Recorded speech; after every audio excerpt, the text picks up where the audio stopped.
Saludos a todos y bienvenidos al último episodio de La Vuelta al Mundo en tiempos de coronavirus. Episodio 10, episodio final. Me llena de mucha ilusión poder hacer esto con tres mentes espectaculares, mentes brillantes y sobre todo amigos. Tenemos a personas de dos continentes el día de hoy, por eso es un episodio súper especial. Tenemos a amigos en España y amigos de Latinoamérica. Así que primero, y sin dar más preámbulo porque el tiempo apremia, les presento a mi amiga María Jiménez, directamente desde Barcelona. Si se acuerdan, empezamos en Barcelona y también terminamos en Barcelona. ¿Cómo estás, María? Hola, Andrés. Hola a todos. Muy bien, la verdad, dadas las circunstancias y todo, aquí la cosa está bastante normalizada, aunque están habiendo rebrotes. Y bueno, tengo bastante, movilización libre y tal, me puedo mover un poco como quiero. Estoy entre la playa y Barcelona ciudad. Y bueno, así estoy. Ya hemos pasado la etapa de la cuarentena, hemos superado como todas las fases, pero estamos un poco a la espera a ver de qué pasará estas próximas semanas con todos los rebrotes que están habiendo en todo el país en general y concretamente en el área metropolitana de Barcelona. Claro, ¿no? Y hemos estudiado el caso de Barcelona y aquí en este programa y hemos visto ya la evolución de la ciudad y hablaremos mucho más de eso también. Y en general España ha generado mucha ilusión para el mundo por su recuperación después de ser uno de los epicentros de la crisis. Y hablando de España tenemos a Álvaro García directamente desde Cádiz. ¿Cómo estás, Álvaro? Hola, Andrés, ¿qué tal? Muy bien.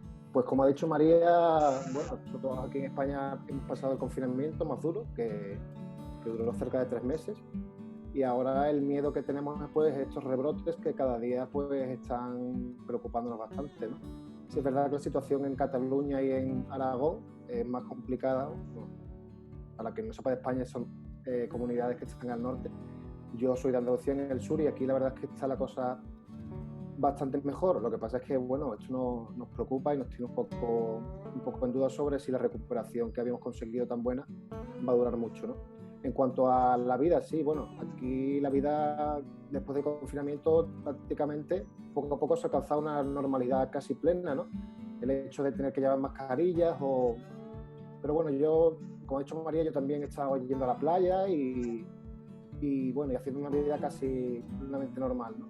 Lo que pasa es que sí es verdad, por ejemplo, que con los rebrotes en Andalucía y en casi todos los puntos de España, pues se ha obligado a poner la mascarilla, tanto sea dentro como fuera de sitios, y bueno, y la verdad es que con el calor que hace aquí, que hace hoy casi 40 grados, pues un poco incómodo llevar la mascarilla, ¿no?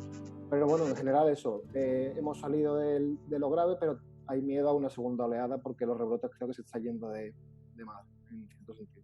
Oh, por supuesto, nadie está bajando la guardia y más ahora con la situación de rebrotes y segundas olas y todo esto. Y hablando de precauciones y confinamientos y medidas de contingencia contra la cuarentena, contra la pandemia, perdón, uno de los lugares con las medidas más estrictas del mundo está representado aquí, la hermosa Argentina, con Catalina. ¿Cómo estás, Catalina? Hola a todos, hola Andy. Bueno, antes que nada, muchas gracias por invitarme a participar en este último podcast. Para mí es un placer y más si estoy acompañada de grandes amigos.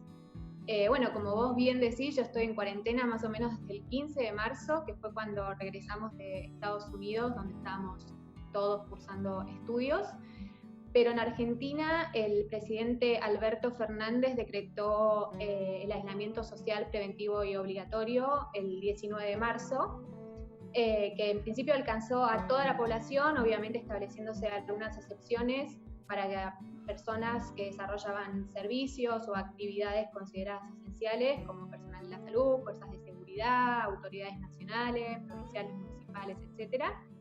Y bueno, y si bien era en principio hasta el 31 de marzo, después obviamente se tuvo que ir prorrogando la medida. Así que ya estoy en cuarentena, en confinamiento hace más o menos 4 meses y es una de las más largas de todo el mundo. Así que bueno, tratando de sobrellevarla lo mejor que puedo, buscando mantenerme ocupada, haciendo actividad física y bueno, aprovechando el tiempo para hacer todas esas cosas que uno siempre quiere hacer y que nunca tiene tiempo. No, por supuesto, y te entiendo tu predicamento también. En Panamá llevamos más o menos el mismo tiempo, desde marzo, 4 meses más o menos de confinamiento.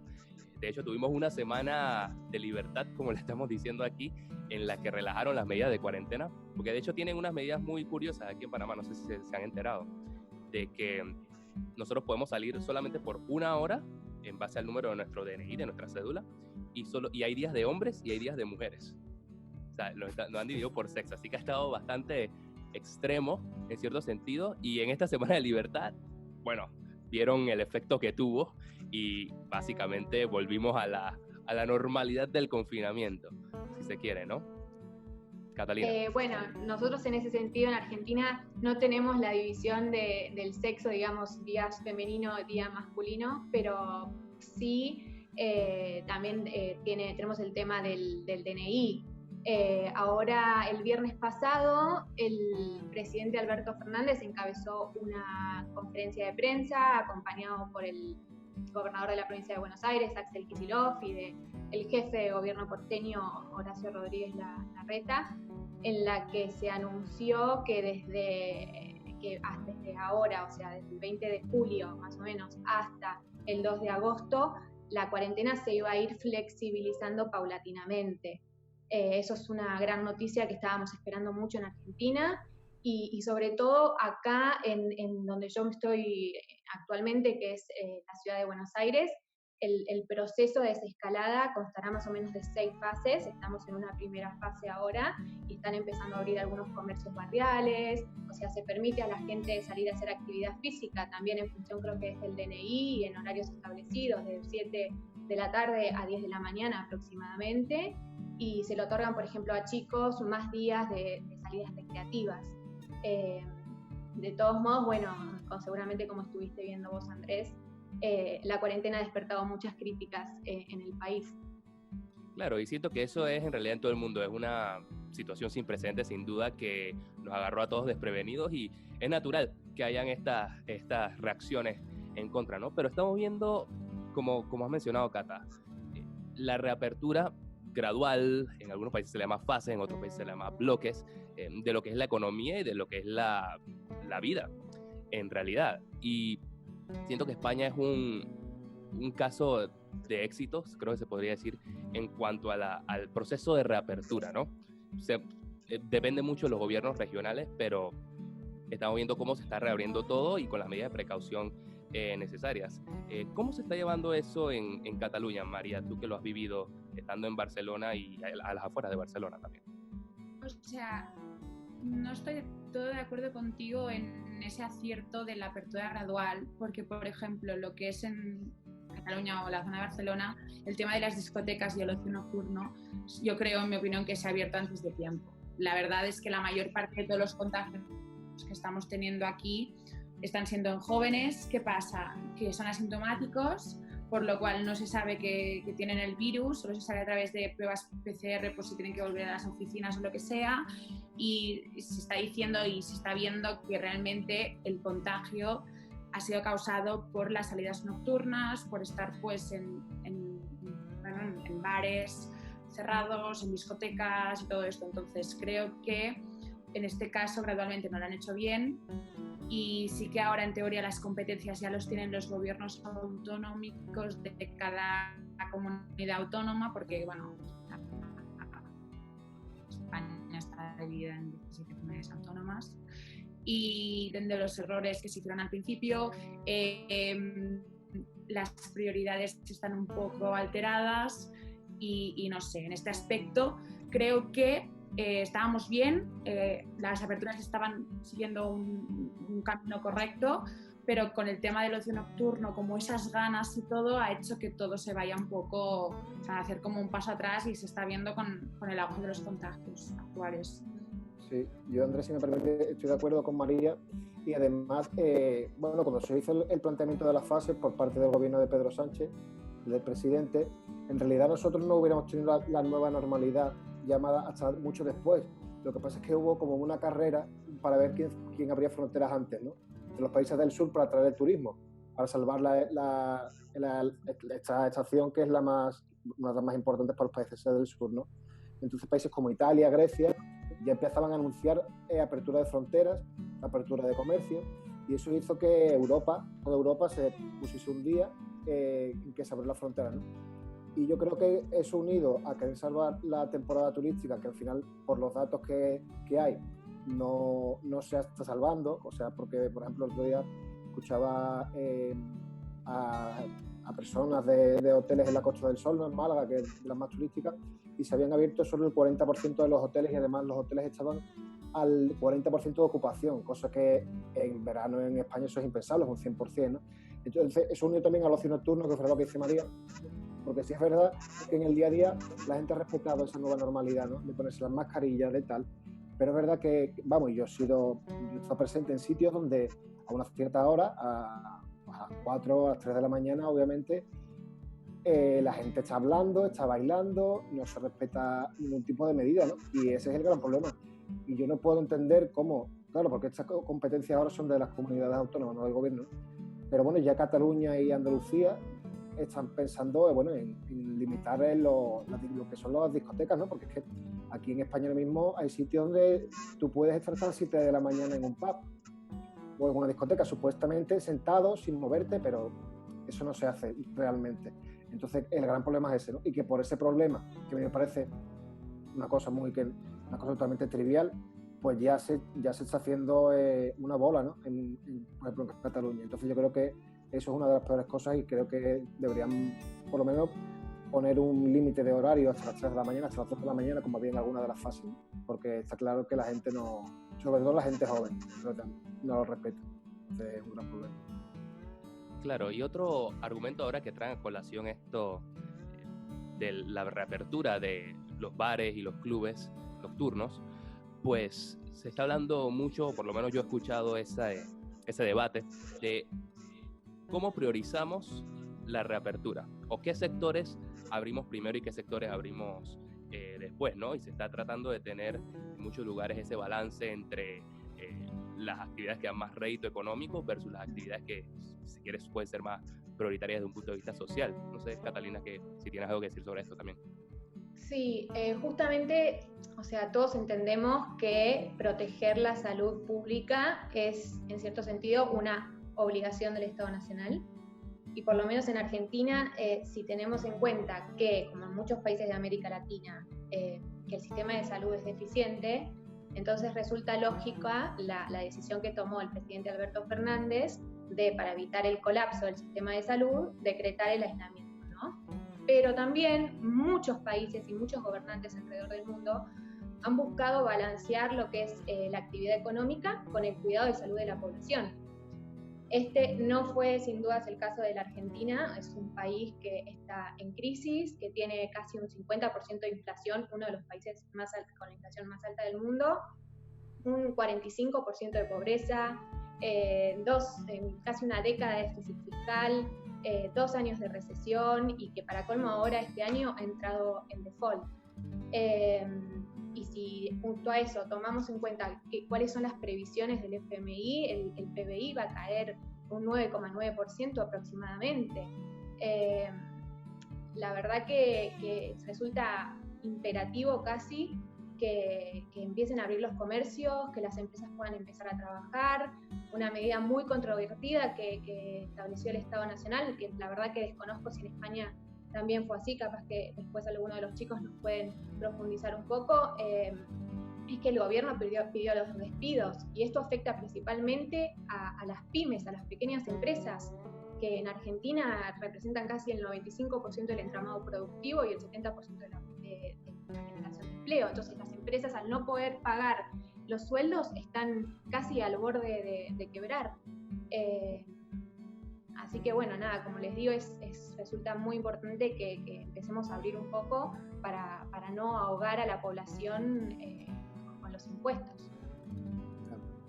Yo, si me permití, hablando de lo de los trabajos y las pequeñas y medianas empresas, bueno, que el gobierno ha puesto una medida que está contemplada, que son los ERTE, ¿no?, los expedientes de regulación temporales de empleo. Entonces eso es una empresa, una pyme, por ejemplo, tiene 5 trabajadores y los puede mandar al paro, pero luego van a volver a la empresa, ¿no? y el Estado paga un 70% del sueldo, ¿no? Claro, eso se puede hacer porque España es un país que tiene el estado del bienestar y no estamos comparando con Argentina, ¿no? Pero eso también genera una duda y una deuda increíble, ¿no?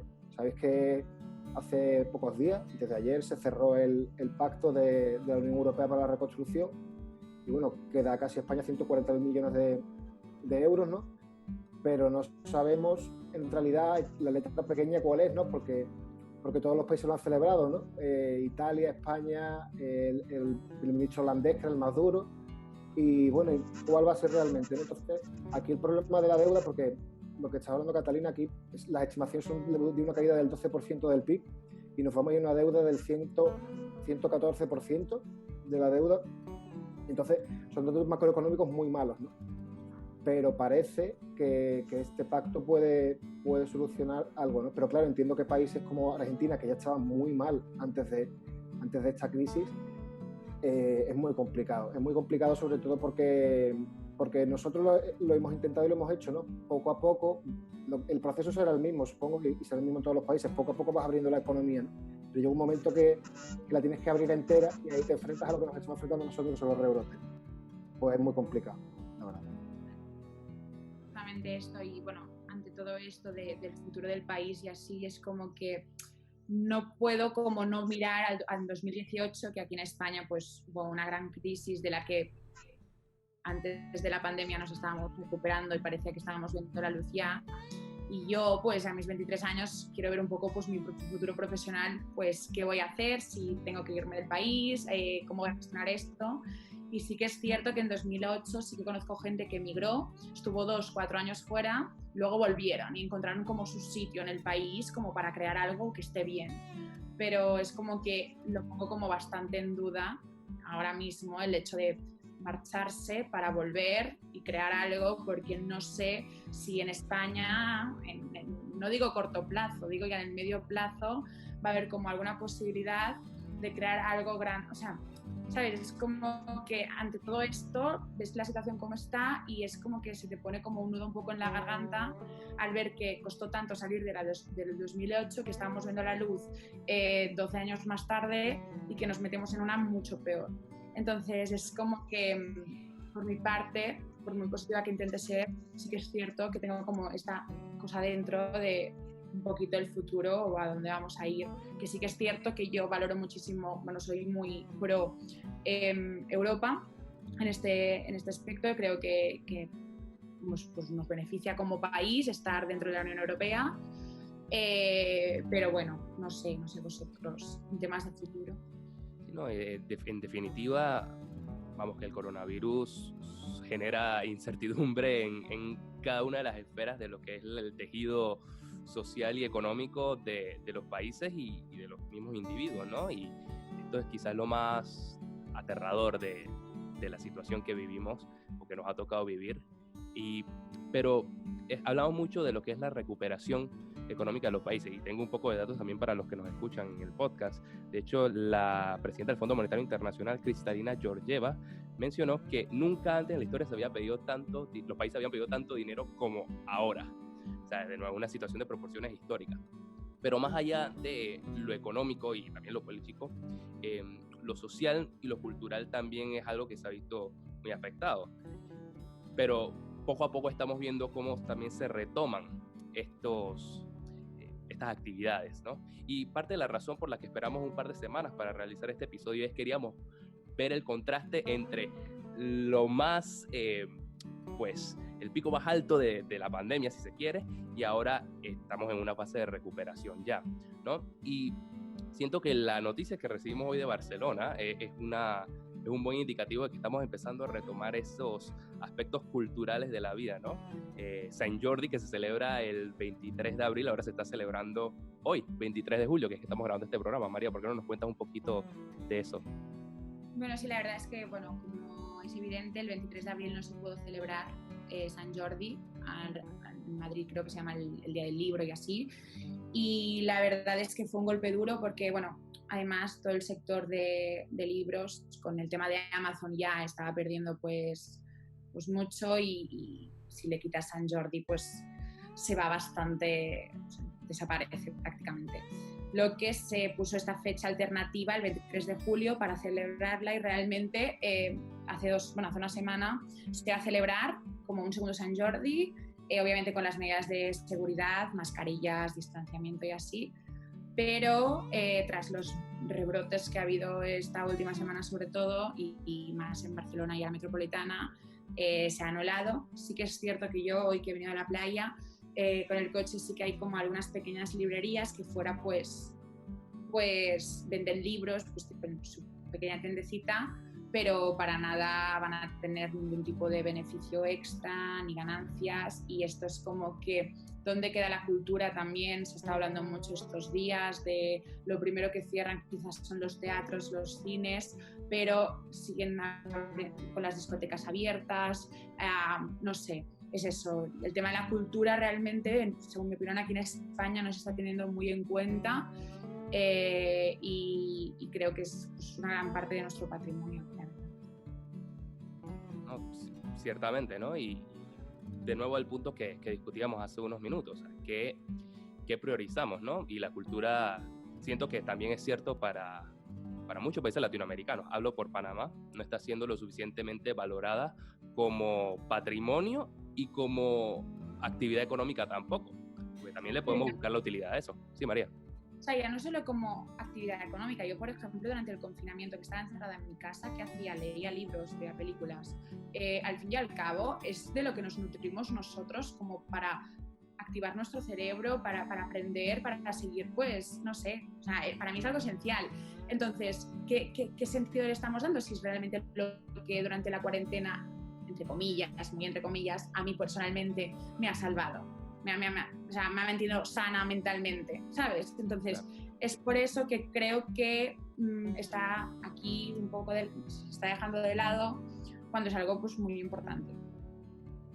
Ciertamente. No sé cómo en Andalucía están tratando de también recuperar ese tipo de actividades culturales. Sí, bueno. O sea, es que aquí tiene mucha importancia además en Jerez el flamenco, ¿no? Y ya pues para agosto hay un par de conciertos, lo que pasa es que con aforos reducidos. Y sí, para mucho en Madrid se ha cerrado un tablao flamenco que era muy mítico, que era la Casa Patas, y se ha cerrado después de 50 o 60 años de antigüedad. Y bueno, es muy complicado para el sector artístico, para el teatro, para los cines, porque lo que dice María, ¿no? Porque ahí es muy fácil tener control sobre los aforos, porque tú vendes X entradas, dejas X espacios libres, pero sí da rabia que no se pueda ir bien a un concierto o a un teatro y que la gente pues en una discoteca pues no tenga ningún cuidado, ¿no? Entonces, bueno, pues sí, los artistas es otro sector que está muy mal, ¿no? Y bueno, poco a poco, creo que algún loquillo, alguien hizo un concierto en Madrid, se están haciendo cosas, ¿no? Pero es verdad que, claro, a los aforos, pues, por ejemplo, si no llenas... aquí se hace mucho conciertos en plazas de toros, ¿no? Por ejemplo, si la plaza de toros la pueden llenar al 50%, pues no es rentable, ¿no? Entonces son cosas que se hacen, bueno, y aparte todo lo que es la industria de los festivales de verano, ¿no? Porque aquí en España es súper importante, se hacen miles de festivales de verano internacionalmente conocidos, y todo eso se ha tenido que suspender pero es que yo creo que cualquier punto de la economía al que mires, no puedes evitar ver el desastre, ¿no? Porque dice, bueno, un sector que no, pues por lo que hacen EPIs a lo mejor están bien, ¿no? Pero el resto pues es que nada se escapa de esto, ¿no? Y la cultura es otra cosa que también estamos hablando. Pero yo imagino si yo voy en España naturalmente a Sevilla, por ejemplo, quiero ver un baile flamenco, quiero explorar también las calles de Barcelona, cuando voy a Cataluña y, ¿sabes?, apoyar también los negocios locales. Pero cuando pienso en Buenos Aires, viajando de Europa a Latinoamérica, ya me imagino quizás en una calle en Buenos Aires, tomando un vino, viendo una pareja bailar tango en la calle. Me imagino que ha sido más difícil también esa recuperación de quizás la actividad cultural, ¿no? La realidad es que todavía, Andy, no estamos en un proceso de recuperación porque seguimos en cuarentena estricta, es decir, que todas las actividades artísticas, desde el cine, el teatro, los musicales, los festivales, todo se ha visto en un gran paréntesis.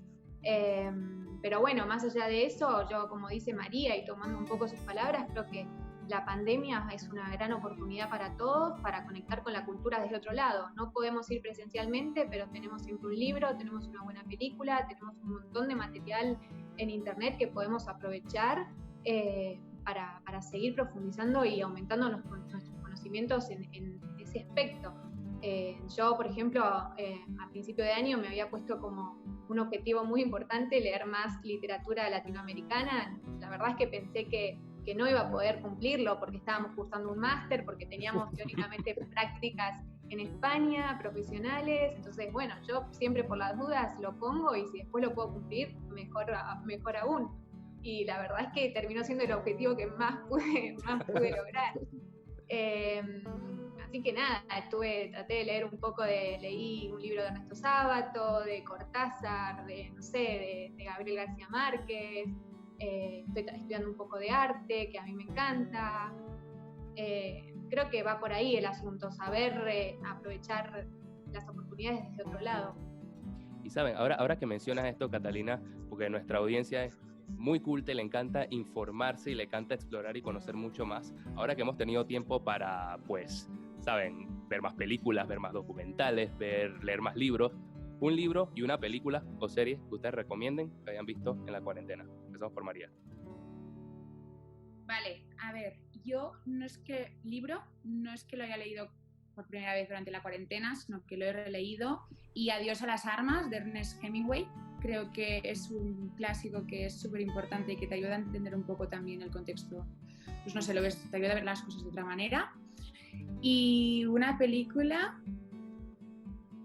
la verdad es que voy a recomendar una que me gusta muchísimo, pero para nada tampoco es como de la cuarentena, porque realmente acabo de decir lo de la cultura durante el confinamiento, pero a mí me ha costado muchísimo concentrarme en leer, en ver una película, o sea, es como que me costaba muchísimo todo.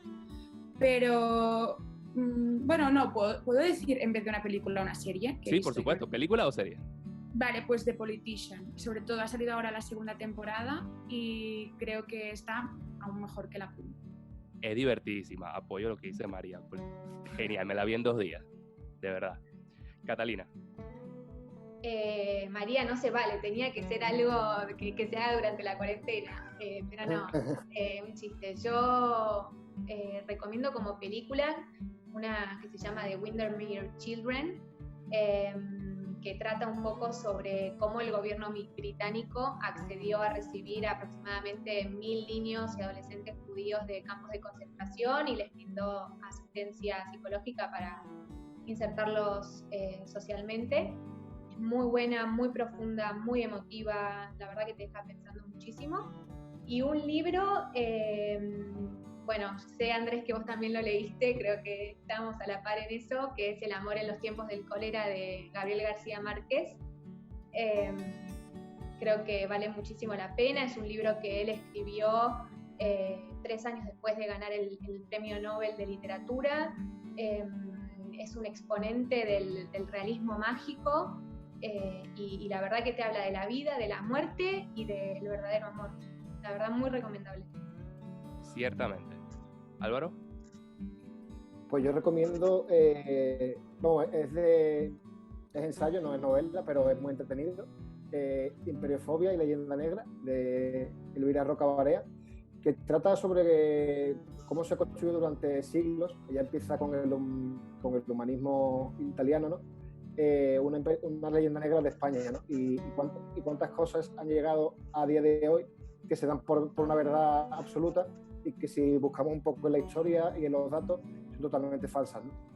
Y pues me parece muy interesante porque incluso yo, que soy una persona que amo mi país, que pues patriota, pues hay muchas cosas que son leyenda negra y está muy bien, pues sobre todo por la guerra de religión en España, por la conquista de América, muchas cosas que el imaginario colectivo están sobre la historia de España y que realmente no son verdad, ¿no? Y una serie, pues, Years and Years, de HBO, es una serie distópica de política y bueno, y se ven cosas que ahora con la pandemia se ven todavía más creíbles, ¿no? Porque ya antes de la pandemia era una cosa que, pues sí, la recomiendo pero a quien le gusten las cosas bonitas que no la vea, bueno, que no la vea, pero que es un poco preocupante lo que relata, y cosas de control social y tal, que en esta pandemia pues se pueden dar a producir, ¿no? Como consecuencia. Bueno, yo me voy a sumar también a esta lista de recomendaciones para los que nos escuchan, como libro de Ildefonso Falcones, La Catedral del Mar, que me la ha recomendado mi familia y me la recomendó María, y María me insistió en que me la leyera, y vamos, la leí. Es una novela histórica fantástica en la Barcelona medieval, y es una historia épica de superación, de amor, de familia, de muchos valores que apelará a muchísimas audiencias, así que esa se la recomiendo. Y como serie o película, es difícil. ¿Saben qué? Le diré que, no sé, Nuestros Amantes. Es una película de cine español buenísima, escrita pero sublimemente, es espectacular.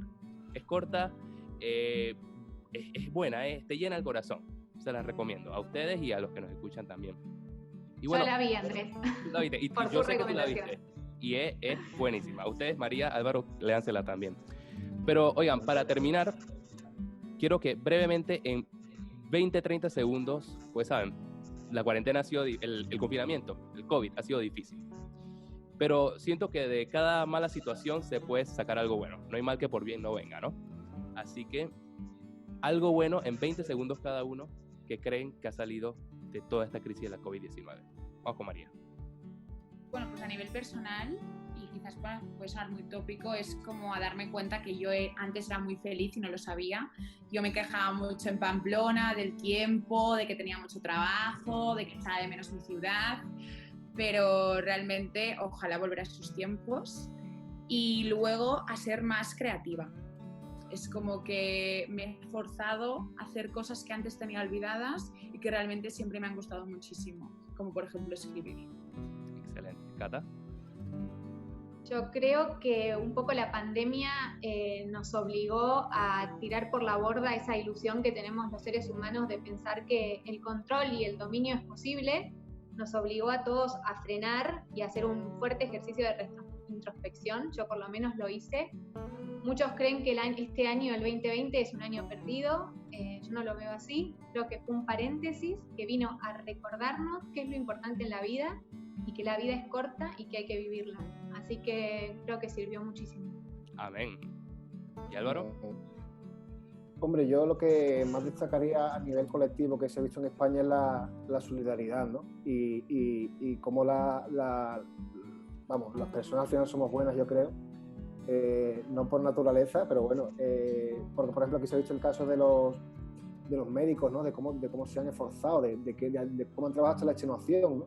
Y yo creo que como sociedad pues hemos demostrado que bueno, que se puede confiar en la raza humana, y que hay esperanza, y siempre hay esperanza, y esperemos que esto tarde lo menos posible en volver, si no a la nueva normalidad, porque yo no creo que volvamos a lo de antes nunca, porque es de un calado tan importante esta crisis que tendrá consecuencias para toda la vida, para nuestra toda la vida.